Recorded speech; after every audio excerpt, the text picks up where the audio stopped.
ایک آدمی ہے روزہ رکھا، نماز پڑھی، تلاوت کی، سارا کچھ کیا، معاملے پہ آیا، جب بات کی تو بات سے جھوٹ زبان سے نکال دیا۔ ایک آدمی ہے روزہ رکھا، دن بھر تلاوت بھی کی، تسبیحات بھی کی، اذکار بھی کیے، لیکن آنکھوں سے بے حیائی کو دیکھ لیا۔ ایک آدمی نے روزہ رکھا، عبادتیں کی، کانوں سے موسیقی کو سن لیا۔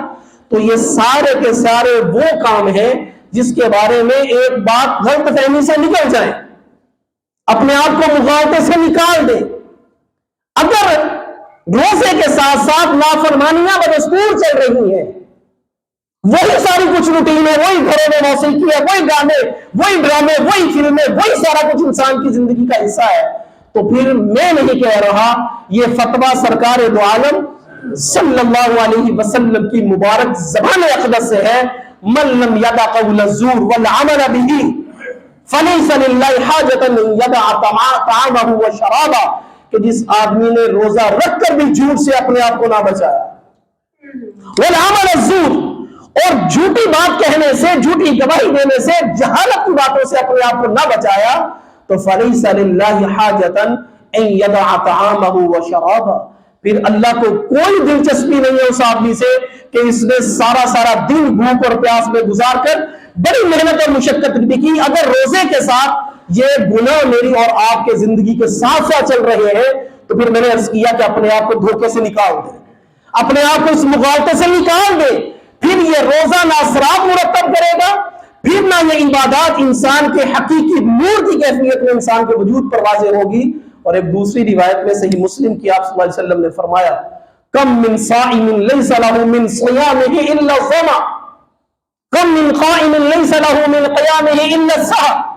کہ بہت سارے روزہ دار ایسے ہیں، بہت ساروں کے اندر وہ ہر ایک فرد شامل ہے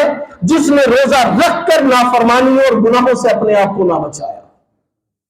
سارے اس حدیث طیبہ کے مصداق میں پھر شامل ہوں گے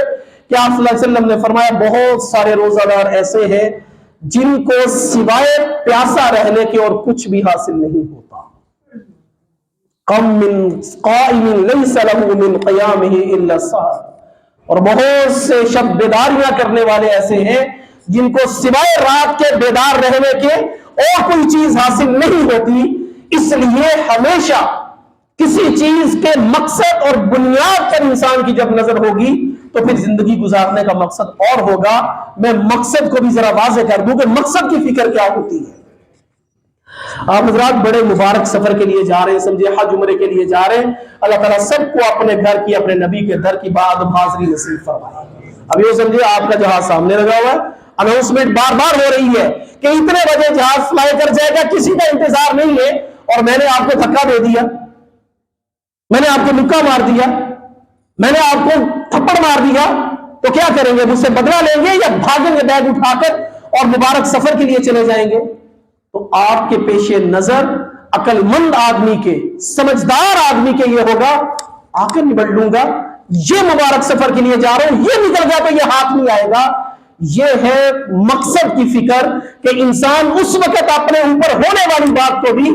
یہ کہہ کر ٹال دیتا ہے کہ میرا مقصد پیش نظر ہے، اگر میں نے اس سے اس کے کام میں الجھ گیا تو میرا مقصد نکل جائے گا۔ بس یوں سمجھے کہ اگر روزے کے ساتھ ساتھ گناہ چل رہے ہیں،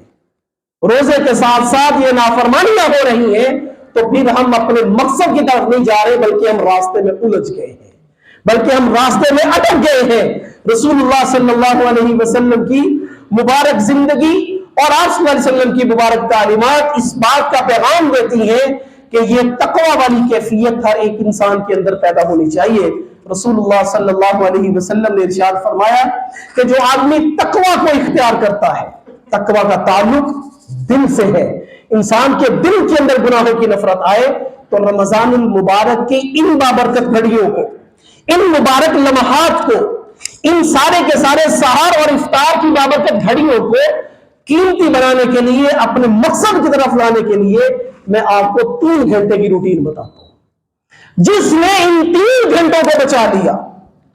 جس نے اپنے اس صبح سے لے کر شام تک کے 3 گھنٹوں کی حفاظت کر لی،